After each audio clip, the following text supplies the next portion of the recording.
आप अपने बारे में बता दीजिए। मेरा नाम शिवम नारायण झा है। मुझे यूपीएससी 2025 सिविल सर्विसेज एग्जाम में 597 रैंक हासिल हुई है। यह मेरा यूपीएससी में चौथा प्रयास था। मेरा माध्यम हिंदी है और मेरा वैकल्पिक विषय मैथिली साहित्य है। आपका ये चौथा प्रयास था। आप कहाँ से हैं? मैं बिहार के मधुबनी जिले के सिजोलिया गांव से संबंध रखता हूँ। मेरी शिक्षा यहीं पे गांव में ही हुई है। उसके बाद मैंने बीटेक किया है और उसके बाद से मैं यूपीएससी की तैयारी में जुटा हूँ। बीटेक आपने कहाँ से की? मेरी बीटेक अमेठी स्थित Rajiv Gandhi Institute of Petroleum Technology से हुई है, केमिकल इंजीनियरिंग में। अच्छा, कितने वर्ष के हैं आप? मेरी उम्र 26 वर्ष है। 26 वर्ष है। आपकी प्रारंभिक शिक्षा कहाँ से हुई? मेरी प्रारंभिक शिक्षा गांव से ही हुई है। मेरे माता पिता का काफ़ी योगदान रहा है। मेरी माँ का, जिन्होंने मेरी प्रारंभिक शिक्षा में काफ़ी योगदान दिया, और उसके बाद मेरे पिता का, जिन्होंने उससे आगे की शिक्षा में कहीं न कहीं काफ़ी योगदान दिया है। आप माता जी हैं, क्या नाम है आपका? मेरा नाम बबीता झा है। आपके बच्चे यूपीएससी क्लियर किए हैं, आप इस पे क्या कहेंगे? मैं इस पे ये बोलना चाहूँगी, जो भी हमारे मतलब जो ये चैनल देख रहे हैं, जो गाँव घर के जो बच्चे हैं और जो इस क्षेत्र में जाना चाहते हैं और एग्ज़ाम को दिलाना चाहते हैं, तो मैं ये चाहती हूँ कि वो भी ज़रूरी नहीं है जो हम बड़े स्कूलों या बड़े शहर की ओर ही जाएँ। अगर आपके में जुनून है, ज़िद है, तो आप गाँव के सरकारी स्कूल या गाँव घर के बच्चे भी इस परीक्षा को इन शिवम के जो रिज़ल्ट है, उससे बहुत ज़्यादा प्रेरित होंगे और वो भी इस परीक्षा को दिलाएँ और तैयारी करें। माध्यम और कोई मायने नहीं रखता, शहर और गाँव, बस मतलब आपको मतलब ये होना सपना होना चाहिए कि मेरे को यूपीएससी क्रैक करना। उम्मीद थी कि इस बार निकल जाएगा।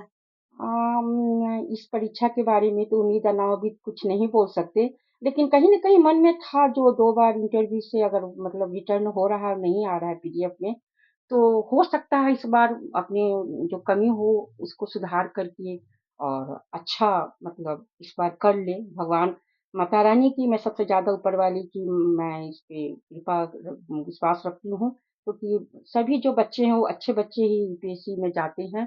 तो कहीं न कहीं भाग्य और भगवान का मैं बहुत योगदान मतलब आशीर्वाद तो मैं इस चीज़ को मानती हूँ। आप इनके पिताजी हैं, क्या नाम है आपका? धर्म नारायण झा।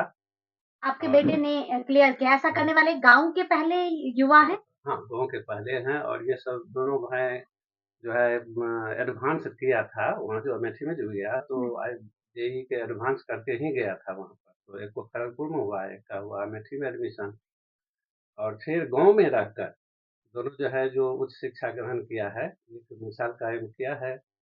मैं गाइड करता रहा, मैं बहुत सारे बच्चे को गाइड किया हूँ, लेकिन गाँव घर में क्या है कि गार्जियन का सहयोग नहीं होता, लेकिन हम लोग ऐसा नहीं किए। हम लोग सब कुछ बच्चे के लिए जो है सो जो करना चाहिए था, जितना हमारे पास इतनी शक्ति थी, एजुकेशनल, आर्थिक, उसे हम लोग करते रहे। और बच्चे भी अपने जो है सो बड़ी ईमानदारी से अपने क्षेत्र में काम करते रहे, और इसका परिणाम है कि आज पीएचडी कर लिया है, सिविल सेवा में जो है सो किया है। और कुछ कहेंगे जो नए बच्चे आ रहे हैं उसको लेके? खासकर मिथिला क्षेत्र में और जो गाँव में रहकर हिंदी हाँ, मीडियम वाली चीज़ें बहुत आती है, ये ऐसे में। ये जो है कि लोग कहते हैं कि जो बड़े बड़े कन्वेंट में पढ़ते हैं, पब्लिक स्कूल में पढ़ते हैं, इंग्लिश मीडियम पढ़ते हैं, वही बच्चे बहुत आगे निकलते हैं। ऐसी बात नहीं है। भाषा कोई भी हो, लेकिन उस पर पकड़ होनी चाहिए।